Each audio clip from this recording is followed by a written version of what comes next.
Hello and welcome to my all seasons lemonade stand. So for today's and I forgot how to do my intro.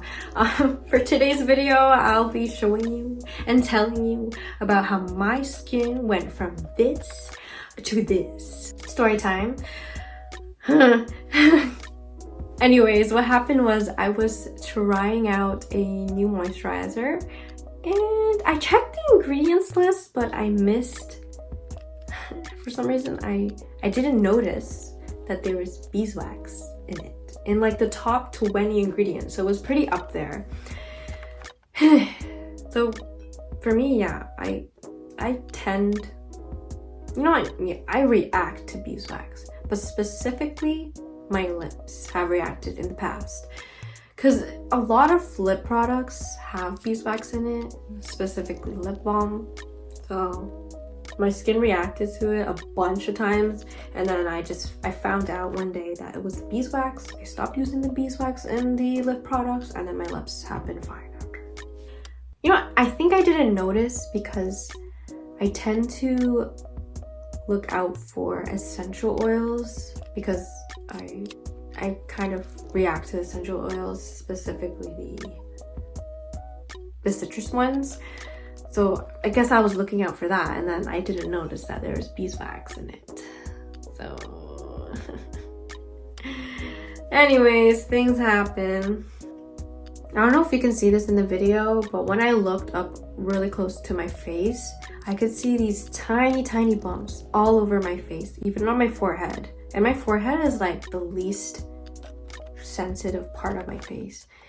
Oh, even my neck too. My neck got like some bumps on it. And these bumps, some areas were itchy, it got red. And I just thought, my skin is just purging. It'll get used to it. I feel so dumb. Anyways, I found out like the 4th day, and it was nighttime by the time I had this revelation, but I couldn't go out to, it was too late. It's too late to go out and buy a new moisturizer, so I used it again. Just one last time, but yeah, I used it again. So this picture is the morning after I stopped using the moisturizer, but my skin, I noticed it did flare up in the mornings. Yeah. In my head, really, I wasn't thinking that this was an allergic reaction. It was just like the last thing on my mind, which was really dumb. These are the things that I changed to my skincare routine to help with the irritation. So first things first, I avoided the irritant, which was the beeswax. So I bought a new moisturizer the next day, so I didn't have to use that anymore. I gave it to my sister, and luckily she doesn't react to beeswax, which is good. At least someone can use it, right?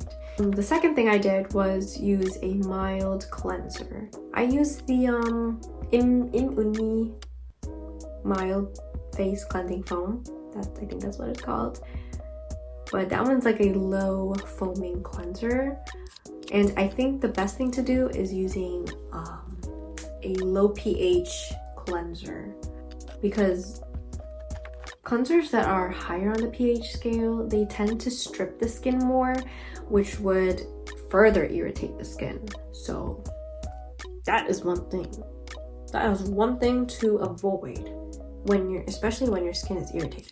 There are other cleansers that would be good for irritation. I think like basic gel cleansers and cream cleansers, anything that doesn't have like actives in it, because if it has like exfoliants like AHA, BHA, anything like that, I think it's best to avoid actives like that in your cleansers. So using a good basic low pH cleanser is probably the best thing to do.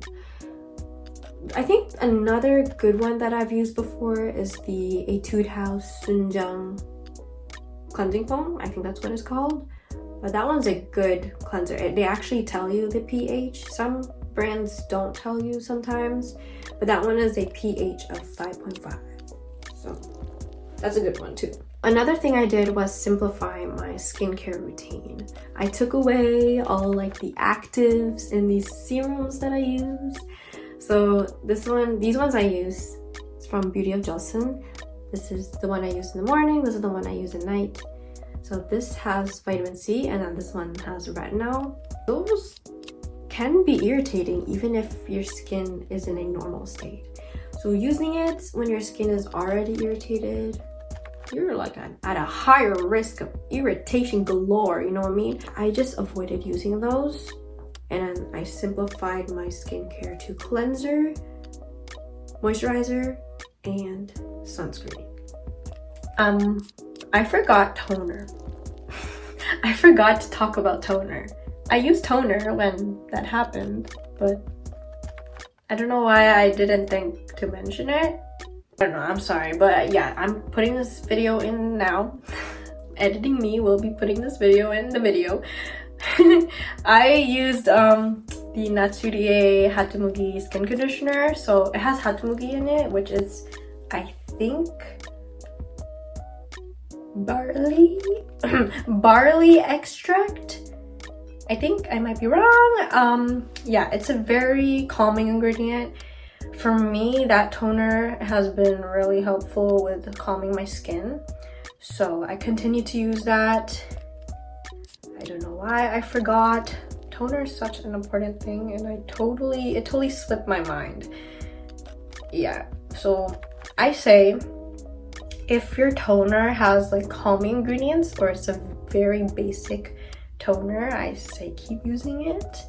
But if it has active ingredients like AHA, BHA, like this, see this?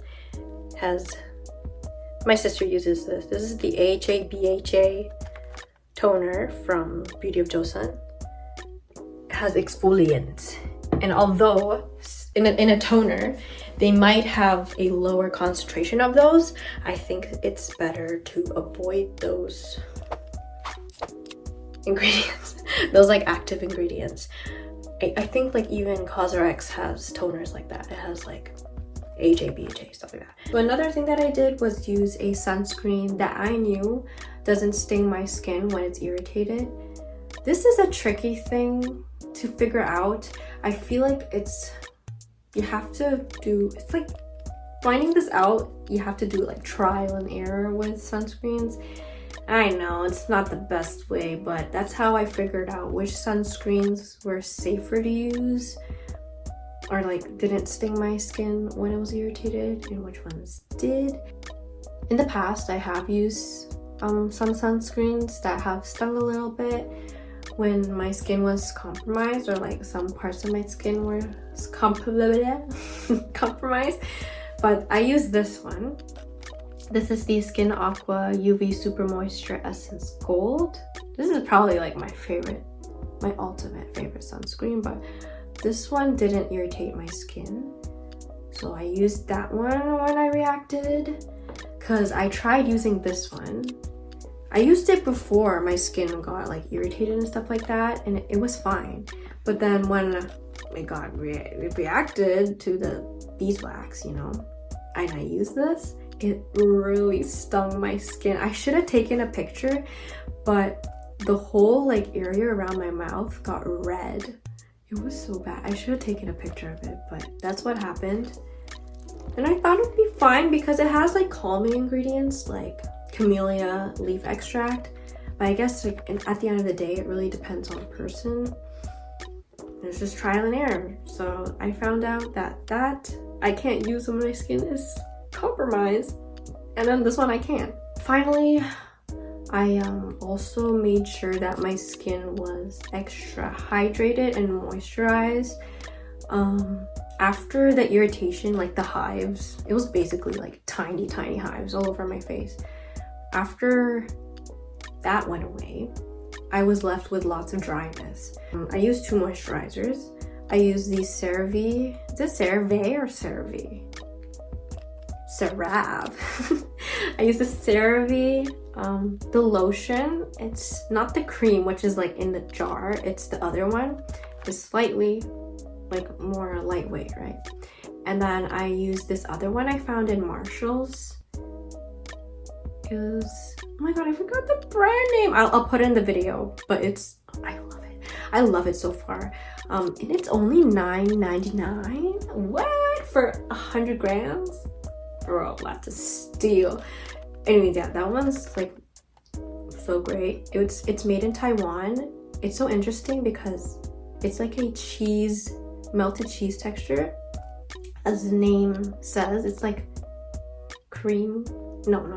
It's like cheese cream, face cream or something like that. But it's like melted cheese. The texture is like melted cheese. It's so interesting, but it leaves my face feeling super smooth. But I found out using those two products alone, it wasn't enough for my face. It wasn't enough for like an overnight moisturizer. So what I did was I layered it. I used the CeraVe first and then the other one second, and it was beautiful. It did wonders because the dryness went away in like less than a week. So basically the irritation, it went away in less than a week, and then after that I was left with dryness, right? And then less than a week after that, the dryness went away. So I would say the healing process took less than 2 weeks. My skin was, it healed and it recovered and it's back to normal, so I'm really happy with that. Takeaways or tips to do when your face or your skin, your skin is compromised. So first things first, avoid the irritant. This is also why people say don't use a bunch of new products all at once, because if you react to something, you don't know what it is. In my case, I knew that it was a moisturizer because it was the only new thing I was trying out. So yeah, avoid the irritant. That is number 1. Number 2 is using a mild, low pH cleanser. It doesn't have to be a foaming cleanser. It can be a gel cleanser, it can be a cream cleanser, as long as it's mild and it doesn't strip your face, you know. So that's 2. Number 3 is simplifying your skincare routine. So I simplified it to a cleanser, a moisturizer, and a sunscreen. Number 4 is using a sunscreen that you know doesn't sting your face in times of irritation. Which, you know, not all people are gonna know this right away. It's like a trial and error thing. But yeah, it's best to use one that doesn't sting your face. Otherwise, it might further irritate your skin. Number 5 is hydration and moisturization. And I did this by layering my moisturizers. So yeah, I'm really happy that my skin's back to normal. Yay! And I will definitely not be using beeswax in my skincare ever again. It was so bad. Oh my gosh. But yeah, I hope you liked it and I'll see you in the next one. Bye bye.